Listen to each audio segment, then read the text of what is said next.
पेशवा बालाजी बाजीराव ने मालवा बुंदेलखंड में मराठा सत्ता को सुदृढ़ किया, विस्तार दिया और मराठी सत्ता का प्रसार बंगाल तक कर दिया। वह मालवा के संधि का पालन करवाने के लिए व्यग्र था और इस संबंध में उसने सवाई जय सिंह से भी विचार विमर्श किया। बालाजी बाजीराव बुंदेलखंड की भौगोलिक व सैन्य स्थिति के कारण उस पर अधिकार करने का इच्छुक था, क्योंकि इससे दोआब में क्षेत्र विस्तार का मार्ग खुल जाता। इसलिए उसने दिसंबर 1741 में उत्तर में सैन्य अभियान किए तथा बुंदेलखंड पर अपना अधिकार कर लिया। बालाजी बाजीराव ने ओरछा में लगभग 7 साल सैन्य शिविर में ही बिताकर अपने अधिकार को सुदृढ़ किया। इसी बीच पाद शाह की ओर से रघुजी भोंसले के विरुद्ध अलीवर्दी खां की मदद के लिए बंगाल जाने का फरमान पाकर 1741 में बालाजी बाजीराव मुर्शिदाबाद पहुंचा। उसने रघुजी भोंसले को 2 मुठभेड़ों में बुरी तरह हरा दिया और उसे संधि के लिए बाध्य किया। अलीवर्दी खां ने पेशवा को बंगाल पर चौथ की वसूली तथा सेना के व्यय के लिए 22 लाख रुपए की धनराशि देने की सहमति दी थी। पादशाह के पास भी अब मराठों को मालवा का अनुदान प्रदान करने के अलावा कोई चारा नहीं था। यह अनुदान शाहजादा अहमद के नाम से दिया गया तथा बालाजी उसका नायब बना।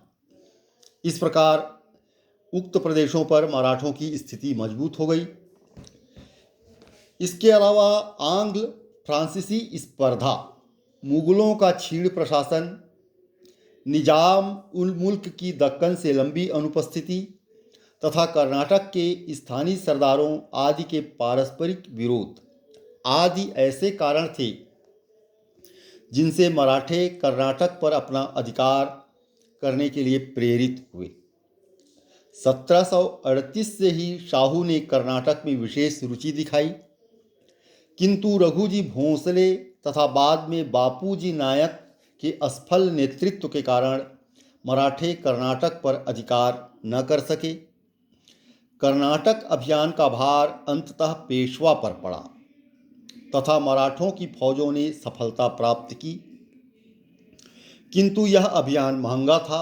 इसलिए 1748 के बाद से मराठों ने कर्नाटक की राजनीति तथा क्षेत्र में विशेष रुचि नहीं दिखाई। इसी बीच शाहू के रुग्ण हो जाने के कारण दरबार की राजनीति में गतिशीलता आई तथा प्रतिनिधि रघुजी भोंसले तथा मुख्य रानी सखवर-बाई उत्तराधिकार के प्रश्न को लेकर एक हो गए। उसके प्रभाव में शाहू ने पेशवा को पदच्युत भी कर दिया, जिसका पेशवा ने कोई प्रतिरोध नहीं किया। 12 माह बाद ही वह पुनः अपने पद पर बहाल हो गया।